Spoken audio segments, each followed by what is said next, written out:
중심으로 해서 두 사람의 기도라는 제목으로 같이 은혜를 나누고자 합니다.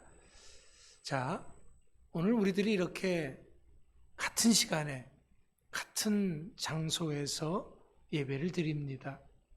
하지만 그런다고 해서 우리가 드리는 이 예배가 하나님께 모두가 다 연락되어지는 것은 아닙니다.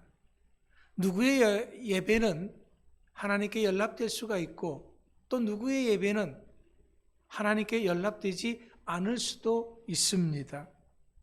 자, 그렇다면 왜 이런 일이 생기는 것일까요? 그 이유를 오늘 본문 말씀에서 찾아보고자 하는 것입니다. 오늘 우리들이 읽은 본문 10절 말씀에는 두 사람이 성전에 기도하러 올라갔다 그랬습니다. 그런데 이 두 사람의 조합이 아주 기가 막힙니다.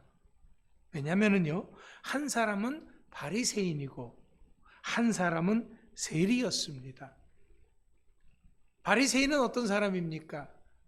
당시 유대교의 종교인들을 대표하는 그런 사람입니다. 그럼 세리는 어떤 사람입니까? 당시에 천대받던 죄인들을 대표하는 그런 사람이기도 합니다. 그런데 이런 바리새인은 본문 9절 말씀에도 있듯이 자기를 의롭다고 생각하는 사람이었습니다. 이들이 내세우는 자기 의는 하나님 보시기에는 가증스러운 거예요. 왜냐하면 이 세상의 그 누구도 스스로 의를 자랑할 수 없는 죄인들이기 때문에 그렇습니다. 우리 인간은 누구든지 우리 주님의 십자가의 공로를 힘입을 때만 의로울 수가 있는 것입니다.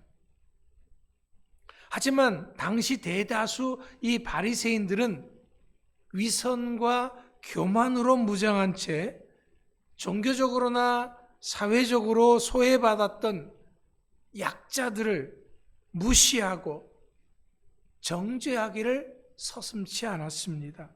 그러니까 의롭다고 스스로 의롭다고 하는 이들은 결코 의로울 수 없는 죄인들이었던 것입니다.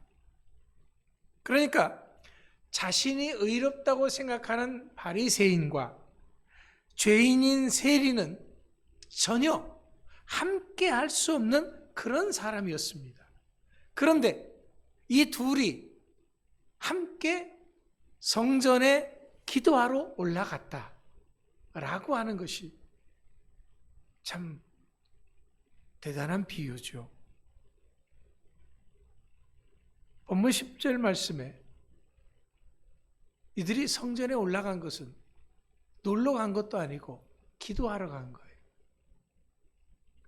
사도행전 3장 1절에 보면은 유대인들은 이 하루 3번씩 기도를 하게 되어 있습니다. 해 뜰 무렵, 정오, 해질 무렵.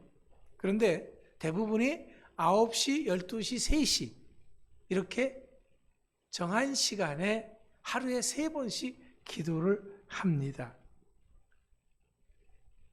이들이 기도하는 곳이 어디냐면요, 예루살렘 성전인데 예루살렘 성전의 안에 보면은 이제 제단이 있습니다.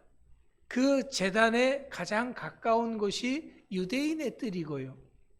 그 다음에 이방인들은 그 성전의 안에 들어오지 못합니다. 바깥에 이렇게 이방인의 뜰이라고 또 따로 있습니다. 그러니까 커다랗게는 예루살렘 성전이지만 그 안에 또 이렇게 나눠져 있는 겁니다.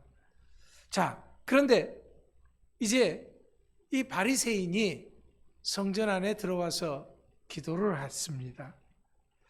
그런데 어떻게 기도했냐면은 저처럼 이렇게 서서 기도했다 그랬습니다.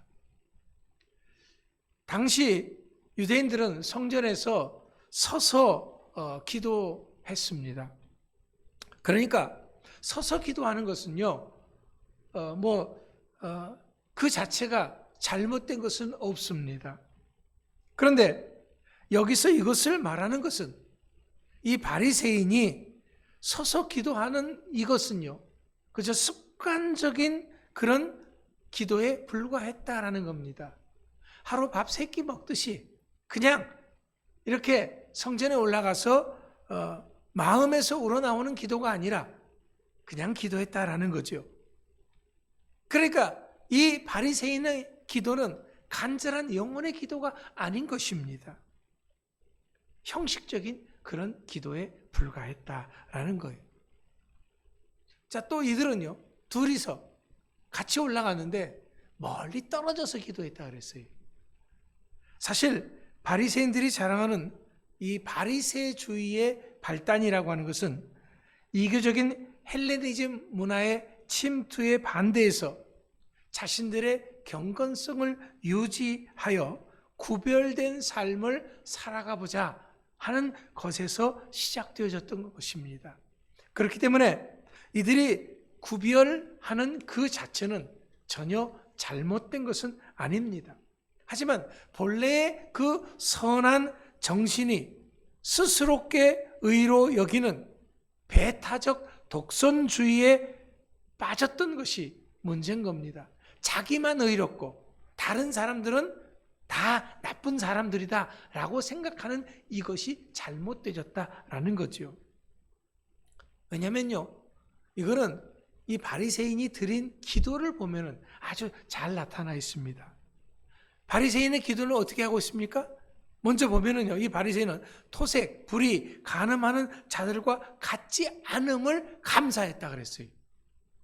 감사의 조건이 뭡니까? 다른 사람과 같지 않다는 거예요. 죄인들과 같지 않다는 거죠. 옆에 있는 저 세리와도 같지 않다고 하는 것을 하나님께 감사했습니다. 그러니까 자신에게는 불의가 전혀 없고 나는 깨끗하다라는 거지요. 하지만 이것은 자랑할 것이 아니라 하나님을 믿는 사람이라면 누구나 해야 하는 당연한 것이었다고 하는 것이 문제입니다. 뿐만 아니라 그는 지금 일주일에 2번씩이나 금식했다는 거예요. 아주 큰 소리로 그것을 외치고 있습니다. 사실 유대법에 의하면요, 유대인들의 금식은 1년에 한 번 하게 돼 있어요. 대속죄일이라고 있습니다. 그날 금식하게 되어 있습니다. 그런데 아주 특별한 은총을 원하는 사람들, 그런 사람들은 일주일에 2번씩 금식을 했습니다. 월요일하고 목요일에 금식을 했던 겁니다. 그러니까 지금 이 바리새인은 하나님으로부터 아주 특별한 은총을 구하고자 이렇게 기도하러 왔던 것입니다. 하나님께서 자기에게 특별한 은총을 베풀어 주셔도 좋을 만큼 자기 자신의 삶은 흠잡을 것 없다고 하는 것을 자랑하는 거지요. 또 12절 말씀에 보니까 이 사람은 11조도 드린다 그랬어요. 문제는 지금 이 바리새인은 11조를 철저하게 지키는 것을 내세우며 하나님께 보답을 요구하고 있는 듯한 자세를 드러내고 있다는 것입니다. 하지만 이것은 11조가 모든 소유의 주인이 하나님이고 자기는 청지기에 불과한 그런 고백임을 잊어버린 겁니다. 우리가 분명히 알아야 할 것은요, 11조라고 하는 것은 복을 얻기 위해서 하나님께 드리는 조건부적인 예물이 아닙니다. 그건 뇌물이 되는 거죠. 선택받은 자라면 마땅히 만물의 창조이신 하나님께 자발적으로 드려야 하는 신앙의 표시가 11조인 것입니다. 그런데 그것을 자랑하고 있다라는 거지요. 당연히 할 것을 함에도 불구하고 하나님과 딜할 생각을 하는 거죠. 내가 이렇게 이만큼 했으니까 하나님 이렇게 해주셔야 합니다. 이에 반해서 바리새인의 기도는 어떠했습니까? 13절 말씀에 보니까 멀리 서서 기도했다 그랬어요. 자, 이것은 세리의 기도죠. 예, 세리는 멀리 서서 기도했다 그랬습니다.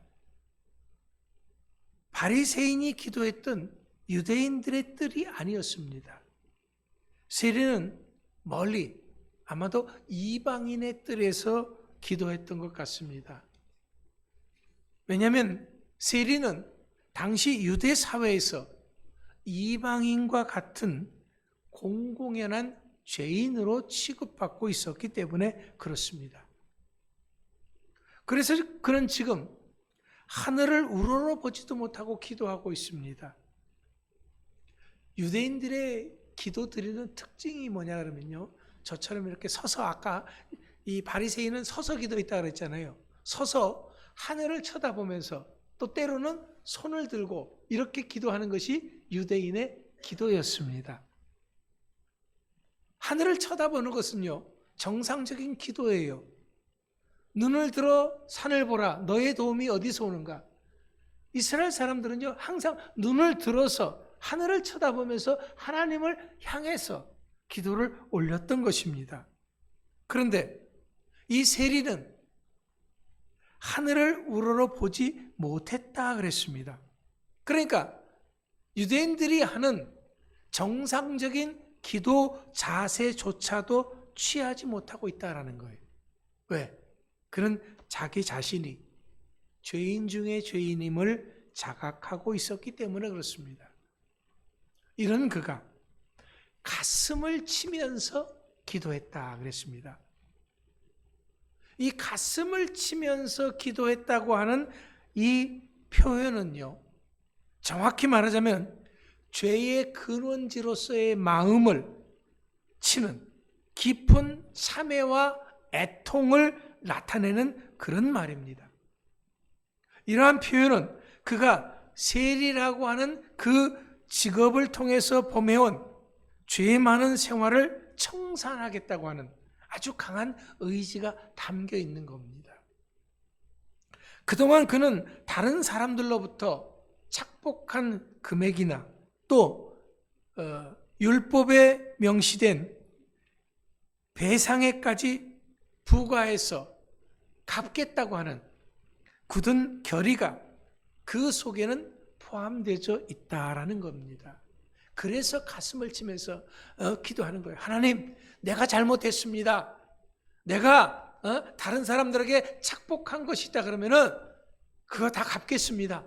율법의 4배로 이렇게 갚으라고 했으니까 그렇게 하겠습니다.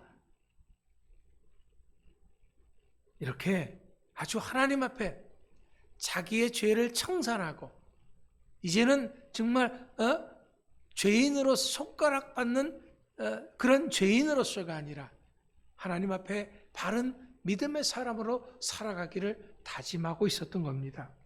그러면서 마지막에는 뭐라 그럽니까?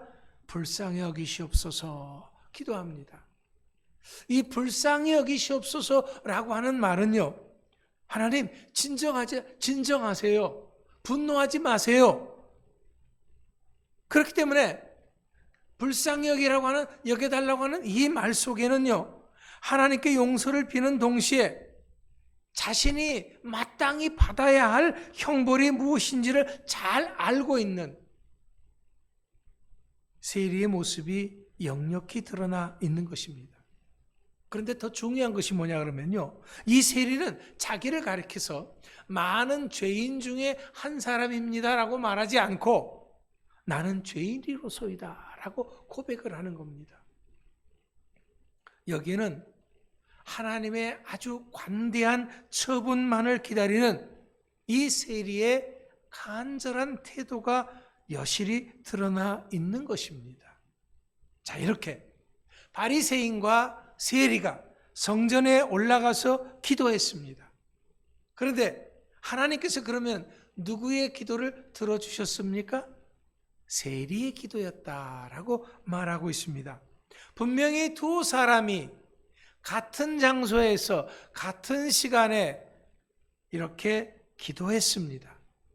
그런데 한 사람의 기도는 응답을 받았고 한 사람의 기도는 응답을 받지 못했습니다.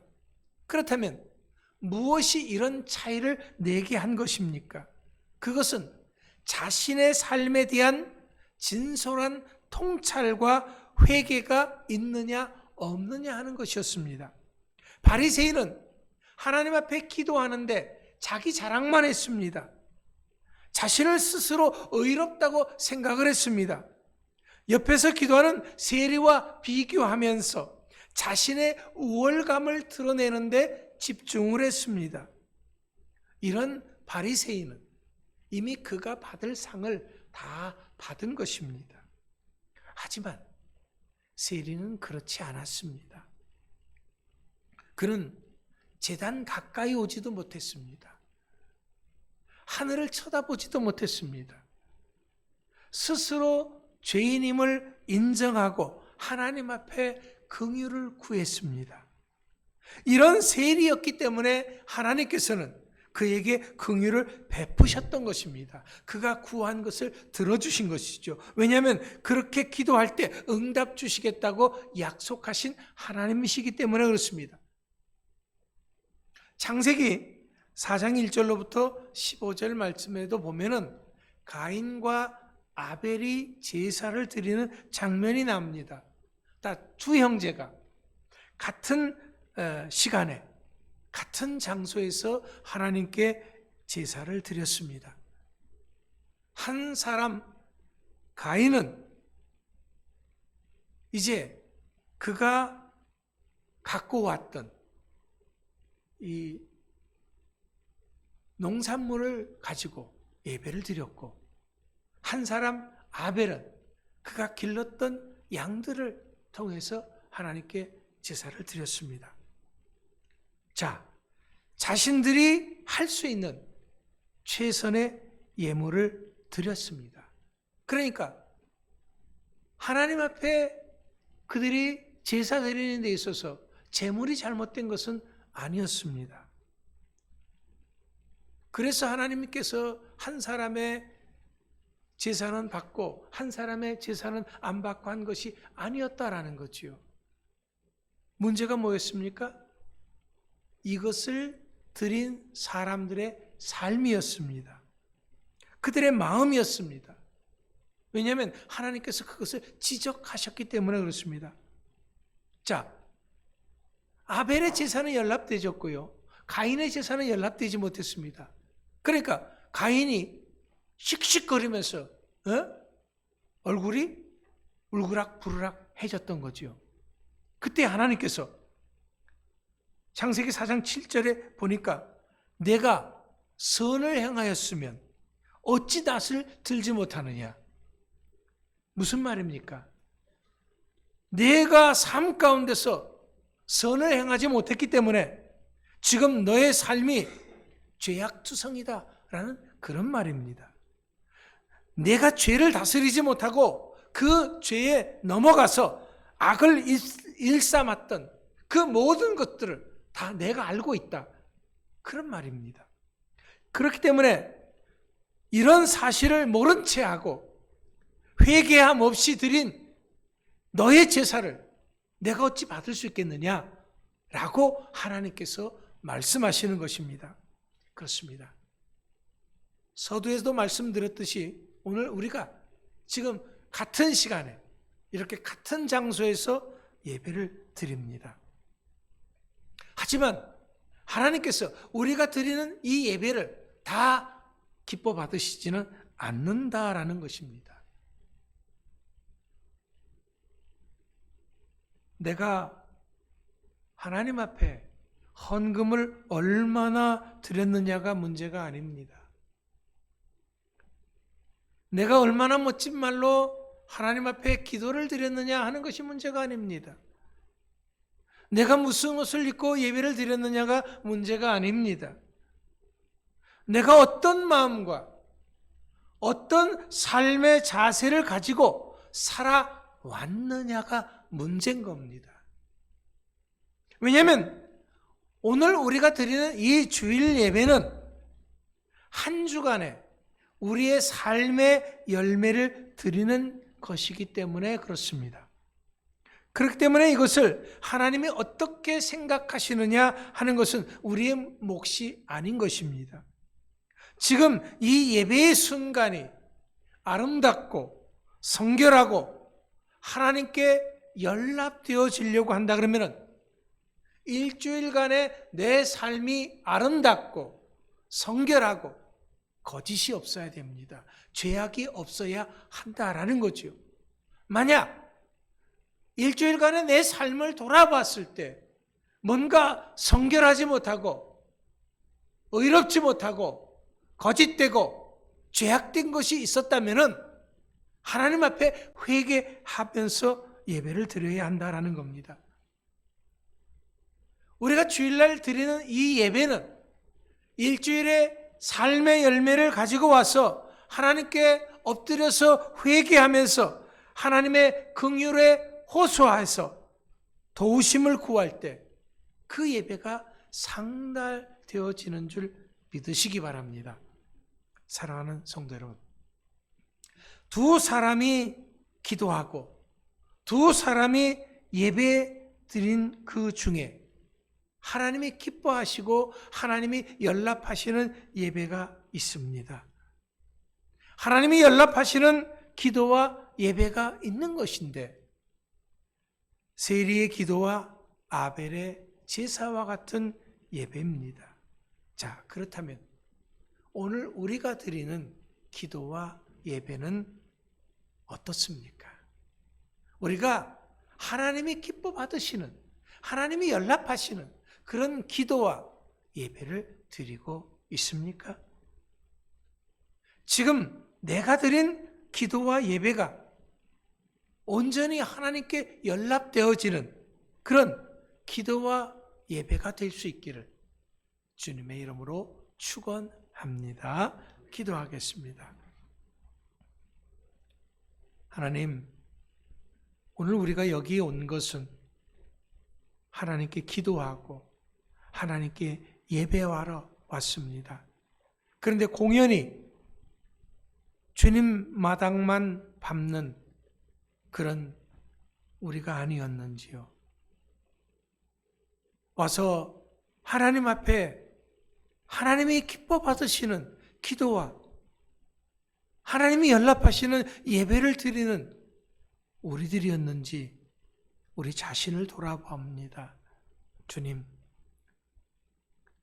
아벨과 같이 또 세리와 같이 하나님 앞에 하나님이 기뻐하시는 예배와 기도를 드릴 수 있는 우리의 삶이 되게 하여 주시고 우리의 모든 것이 되게 하여 주시옵소서.